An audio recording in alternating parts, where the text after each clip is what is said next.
Hey, what up anyone is watching? This is View with Ice, the channel for anime and TV show related content, and in this video today, I will just be recommending a few great short anime with 13 episodes or less. And just like most of my videos, this will have no specific order because I feel all of these anime are worthy of your time. I'm gonna start this video off with a very weird anime, but an enjoyable and very underappreciated anime, Midori no Hibi. Midori no Hibi is a story that follows Seiji Sawamura, a high school boy who is considered the toughest guy in school, but he is also unable to get a girlfriend to save his life. Seiji is not a bad guy by any means because he actually protects other kids from bullies, but his freaking fighting has built him the reputation of a delinquent. And for this reason, most people fear him, and it is one of the reasons that he can't find a girlfriend, but one girl admires him from afar, and that is Midori. Out of desperation, Seiji one day wishes for a girlfriend no matter who it is, and when he wakes up the next day, he wakes up to a surprise as his right hand is suddenly replaced by a miniature Midori. And then the show just explores how Seiji tries to adapt with his new living situation and the growing of the relationship between these two characters. As I have said, Midori no Hibi is a weird anime, but I have watched it a few more times just to make sure it wasn't the desperation of anime that made me love it, but at the end of the day, I just discovered that it was a great anime and a really underappreciated romance comedy that no one ever talks about. Coming in next, we have Batum. The story here follows Ryota Sakamoto. He's one of the best players in the world in an online video game called Batum. What makes Batum so different from regular action games is the fact that the only weapons that can be used in the game are bombs. One day Ryota wakes up on a mysterious island, and after looking for help and almost being killed by another person's explosive, he realizes that he is in a live action version of his favorite game. I don't have anything bad to say about Batum except for the fact that the anime is incomplete and might never get a second season, but it was such a great anime that I couldn't help but recommend it. Next up, we have a show that I have talked about before, and also an anime that I feel is highly underappreciated, and that is of course 91 Days.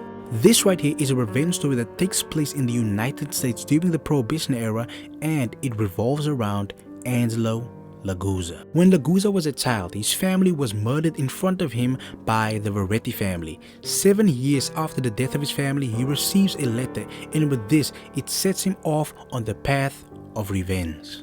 91 Days is a slow burn anime, but it definitely pays off in the end. This will most likely sound like a spoiler, but it will not be the most satisfactory story that you will find in this video today, because often than not, revenge stories tend not to have the happiest of endings. Coming in next is one of my favorite anime of 2021, Skate Infinity. As the name suggests, this is an anime about skateboarding, but it is done a little differently than your average skateboarding story because here skateboards are used for underground races. The story follows Reki and Langa. Reki is a hardcore skater who participates in these races. Langa is the new transfer student who Reki befriends and introduces into the incredible world of skateboarding. Skate Infinity is definitely not some mind-blowing story by any means, but the combination of the concept, the characters and the animation makes for a great anime to watch. The next anime is something I would describe as The Walking Dead meets Snowpiercer, just with more over-the-top elements. Our story here takes place during the Industrial Revolution in a time where a virus transformed humans into living corpses. They call this Cabane. People have built fortress-like stations with armored trains for transport in an attempt to shelter themselves from these monsters. But one day, one of these trains gets overrun by Cabane and these monsters invade the city. Enters our protagonist Ikoma, a young engineer who has created a weapon to take down the undead and uses this opportunity to test it.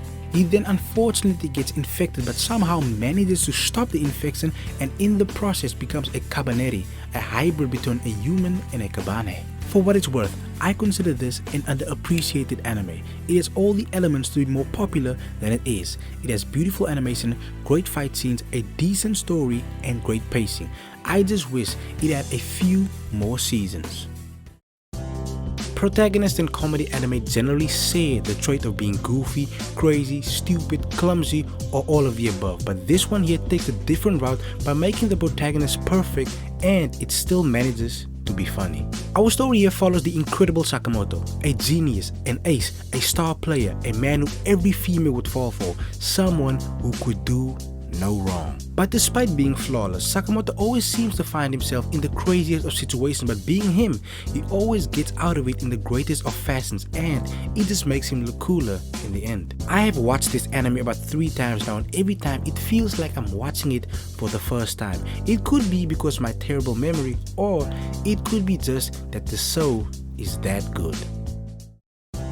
Next up we have one of the funniest anime in recent history, and that is of course Grand Blue, the only anime I've ever watched that has reminded me of early 2000 teen movies. Our story here follows Iori Kitahara, who is on his way to college. He will be staying with his uncle, the owner of a scuba diving shop called Grand Blue. Iori's main goal was to take his studying seriously, but he gets quickly swept up by some of the local guys at the diving club with drinking and partying. Despite trying to distance himself, he quickly starts to become part of the group. His 2 cousins are also part of the diving club, but instead of partying and drinking, they show him how incredible it is to dive in the ocean. Grand Blue is such an enjoyable anime that I have watched it 3 times already. After you watch the first episode, you will know exactly why I love this anime so much. There is said to be a season 2 in the works, but for now, it is a 12 episode anime, so it is eligible for this video. Up next we have another live action video game type of story with an unknown outcome, and this one is called Darwins Game. The anime looks at Kaname Sudo, a high school student who is pulled into a violent and unpredictable game after accepting an online invitation for an app called Darwins Game. Every participant of the game is given a special ability. These abilities are called sigils, and every player has a different power, and they must use this to survive the game in a kill or be killed type of environment. Kaname was pulled into the game unwillingly without any knowledge of what it really is, and his end goal is to find a way out of the hell that is Darwin's Game. I don't have anything negative to say about it because it kept me straight up invested for all of its 11 episodes. However, the female lead kind of irritates me sometimes. She is a badass character, but she can be a little annoying, but that's about it. Great anime from beginning to the end. I just hope that there will be a second season one day. If I make a top 10 or even a top 5 of the funniest anime that I've ever watched in my life, Gintama would most likely be on top of that list, but this anime here definitely would be a close second or a third. Daily Lives of High School Boys is just a simple, straightforward anime that follows the misadventures of a few high school boys. The thing that impresses me the most is the fact that it is so plain yet so incredibly funny at the same time. This is a top recommendation for an anime comedy. I also kind of wish the show had 1 or 2 more seasons, but at the same time, I just think it is perfect as it is.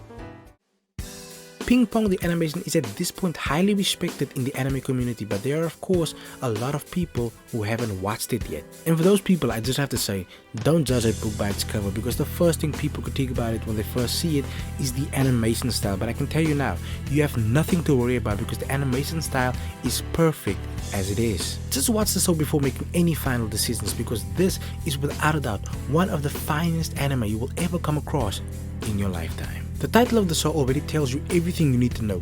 This is an anime about ping pong. It follows 2 boys, Peko and Smile, and their love for ping pong. The show is very straightforward, but in its simplicity, it is one of the best viewing experiences that you will ever find. From the animation, the characters, and even the music, this is one of the highest recommendations I can ever give you.